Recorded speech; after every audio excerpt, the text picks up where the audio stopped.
La Dame Blanche. Elle faisait partie des légendes que l'on racontait autour d'un feu avec mes camarades de classe. C'était de loin celle qui me faisait le plus flipper. Pourquoi ?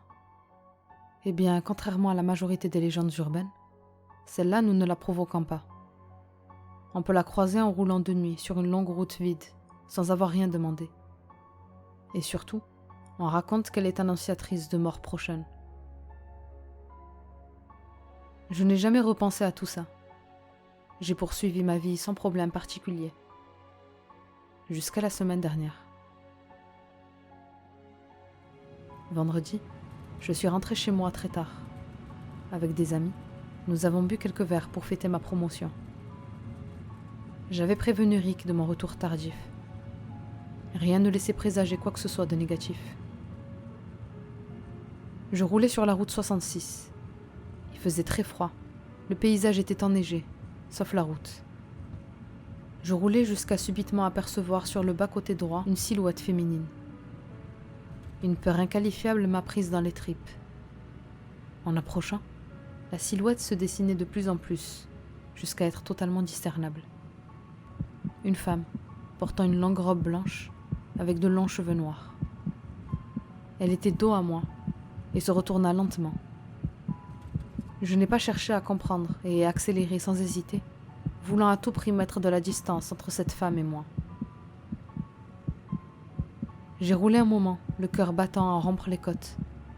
Je ne cessais de me ressasser cette scène, jusqu'à me persuader que ce devait être une hallucination. Je continuai à rouler, jusqu'à de nouveau apercevoir, toujours sur la droite, la silhouette inquiétante. Mes mains moites glissaient presque du volant. Les larmes brouillaient la vue.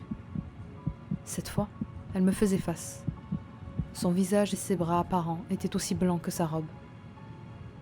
Ni une ni deux, j'accélérai de nouveau et dépassai cette femme qui me regardait droit dans les yeux malgré mes phares allumés. Je n'ai pas levé le pied de l'accélérateur jusqu'à me rendre compte que cela faisait une bonne demi-heure que je devais rouler. Une demi-heure, alors que j'avais normalement que 20 minutes de route. Pourtant, je ne pouvais pas me perdre. C'est une ligne droite jusqu'au croisement, puis il faut tourner à droite, et la maison se trouve à gauche, au bout du chemin de terre. Je n'ai vu aucun croisement. Je roulais tout droit depuis un bon 30 minutes. Mes idées étaient totalement floues.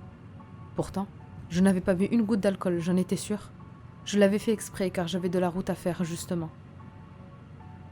J'ai pensé que quelqu'un avait glissé quelque chose dans mon verre de coca, mais c'était impossible. Je l'avais gardé à la main tout au long de la soirée. Mes pensées s'interrompirent en la croisant de nouveau. Je n'ai pas cherché à la regarder, j'ai juste continué ma route. Je ne comprenais rien. J'étais sur la bonne route. Pourquoi je n'arrivais pas à rentrer chez moi ? Mes tentatives pour contacter qui que ce soit étaient vaines. Le réseau était indisponible. Je n'ai croisé aucun véhicule. À un moment, je me suis même arrêtée afin d'attendre que quelqu'un passe. Mais j'ai vu cette femme loin devant marcher dans ma direction. J'ai redémarré sans hésiter. J'ai dû la dépasser 5 ou 6 fois avant que je n'accepte de faire face à la réalité. Elle m'avait enfermée dans cette boucle intemporelle. Le seul moyen d'en sortir, c'était que j'accepte qu'elle monte dans ma voiture. Rien que cette idée me mettait dans tous mes états. La chose dont j'avais le plus peur s'amuse à me terrifier. Je n'y avais jamais cru pourtant. J'étais persuadée que ce n'était que des histoires inventées pour faire peur. Voilà ce qui se passait dans ma tête. Des questionnements incessants, dans la nuit froide et noire, éclairée seulement par ma voiture. Cette fois-là, c'était décidé. Je devais la laisser monter dans mon véhicule lorsque je la croiserais de nouveau. Des bribes de souvenirs de mes recherches faites étant plus jeune me revenaient doucement. En effet, j'avais lu qu'une fois montée, la Dame Blanche disparaissait à un virage dangereux ou une fois amenée à l'adresse qu'elle souhaitait. Je n'avais donc rien à craindre. Je l'aperçus de nouveau, immobile, le regard porté sur ma voiture, comme si elle m'attendait. J'ai ralenti et me suis arrêté près d'elle. Mon cœur tambourinait tellement que je n'entendais plus rien. Je tremblais de toutes parts. J'ai déverrouillé les portes en l'observant depuis le rétroviseur. Elle s'avançait d'un pas lent jusqu'à la porte arrière, l'ouvrit lentement et s'assit. Je n'osais pas tourner la tête. Je ne savais pas ce qui m'attendait si je posais les yeux sur elle, mais je l'observais depuis le rétroviseur, prête à dévaler de la voiture à tout moment. Je l'ai saluée en bégayant « Bonsoir », mais comme je m'y attendais, je n'y eus aucune réponse. Au lieu de cela, elle pointa de son doigt la route devant nous, comme pour m'indiquer la direction à prendre. Sans plus attendre, en me retenant de sauter du véhicule, j'ai démarré et repris la route. Quelques minutes passèrent pendant lesquelles je l'observais du coin de l'œil, la peur toujours vibrante. Je ne l'avais pas remarqué lorsque je passais près d'elle en roulant, mais elle avait plusieurs ecchymoses sur le visage, comme sur les bras. Elle avait également des traces de strangulation autour du cou. Elle était mouillée de la tête aux pieds, comme si une forte pluie l'avait pris par surprise. Je lui ai demandé si elle allait bien, mais encore une fois, j'ai eu le silence comme réponse. Je me contentais de suivre ses directives. Enfin arrivé au croisement que je cherchais depuis des heures, la peur laissa place à l'espoir. Et si je fonçais chez moi? Je n'étais plus très loin. Et si je roulais vite jusque chez moi, je pourrais fuir jusqu'à Rick. Arrivée au carrefour, elle indiqua de son doigt d'aller à droite. C'était mon jour de chance. Enfin, si on peut appeler ça de la chance. C'était bien le chemin qui menait à ma maison. Il suffirait que je bifurque sur la gauche, et au fond du chemin de terre, je serais chez moi. Je m'apprêtais à mettre mon plan à exécution, lorsque cette femme m'indiqua de tourner à gauche. Je ne comprenais pas. C'était chez moi. Il n'y avait rien d'autre dans cette direction. Étonnée, je n'ai pas posé plus de questions que ça. Tout ce qui comptait pour moi, c'était de retrouver ma maison et mon copain, que je sorte enfin de cette situation. La femme derrière moi avait toujours son regard triste et perdu, mais je n'en avais rien à faire. Mon cœur battait toujours aussi fort, encore plus en voyant la maison, et Rick en sortir en courant. Il a dû s'inquiéter pour moi en ne me voyant pas rentrer.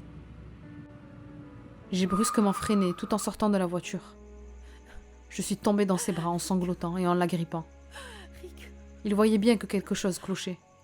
Il ne comprenait pas un seul mot de ce que je lui hurlais.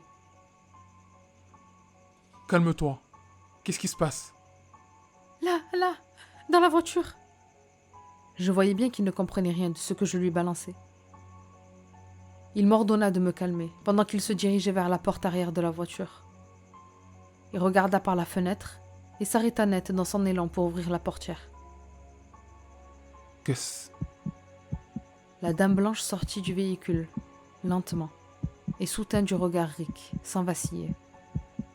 Lui pâlit à sa vue. C'est impossible.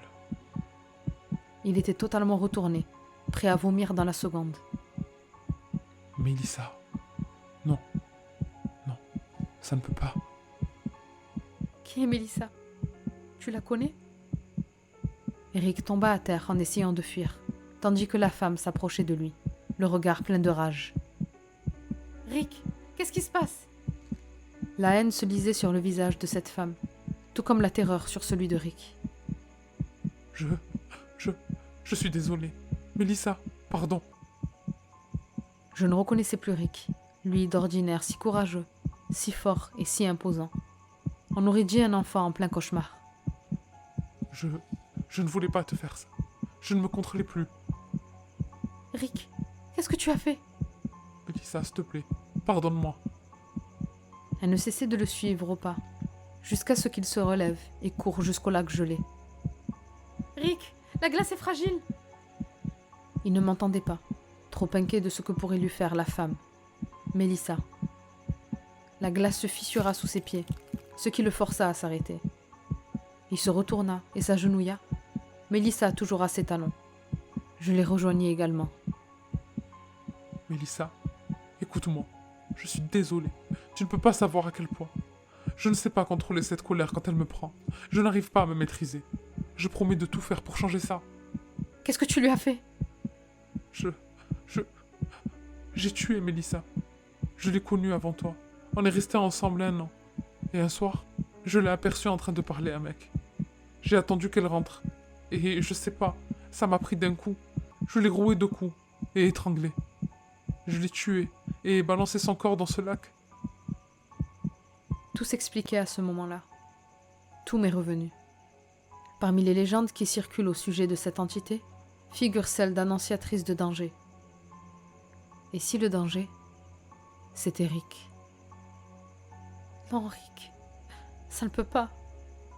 J'étais avec lui depuis moins de 2 mois. Je ne le connaissais pas parfaitement bien, mais on a vite emménagé ensemble dans cette maison, la sienne. Il avait insisté pendant des jours et des jours, jusqu'à ce que je cède. Tout est allé très vite en fait. Il ne m'a jamais levé la main dessus pourtant, mais il me faisait peur des fois. Il suffisait que je rentre un peu trop tard pour qu'il explose de colère en tapant les murs. Ou si un de mes collègues de travail m'envoyait un message, ça le mettait hors de lui, me suspectant de le tromper. Dit comme ça, il est flagrant que quelque chose clochait chez lui. Mais sur le coup, je ne voyais rien. Pour moi, c'était de l'amour. Mélissa s'approcha de lui jusqu'à l'atteindre. Rick était totalement affolé. Il ne pouvait plus fuir. Elle prit son cou entre ses mains et appuya très fort. Je voulais l'aider, mais je ne pouvais pas, en sachant ce qu'elle avait subi. Je me suis écroulée sur la neige en observant la scène, la dame blanche étreignant le cou de son meurtrier, jusqu'à ce que tous deux disparaissent dans la glace, brisés sous leur poids. J'ai immédiatement appelé les secours, qui, 2 jours après, avaient repêché les corps de Rick et Mélissa. Mais pas seulement. 3 autres corps inconnus ont été sortis de l'eau gelée. Toutes des femmes. J'ai dit aux policiers que Rick a voulu marcher sur le lac, mais que la glace avait cédé. Ils ne m'auraient jamais cru si je leur avais raconté la vraie histoire. De leur côté, après enquête, ils m'ont fait part de leurs trouvailles. Rick était connu de leur service. Plusieurs plaintes ont été déposées contre lui par ses ex-compagnes qui l'ont accusé de violence conjugale. Il a tué ces 4 pauvres femmes, dont Mélissa qui était la dernière de ses victimes, celle qui m'a sauvée. Elle était là pour empêcher qu'il ne me fasse du mal.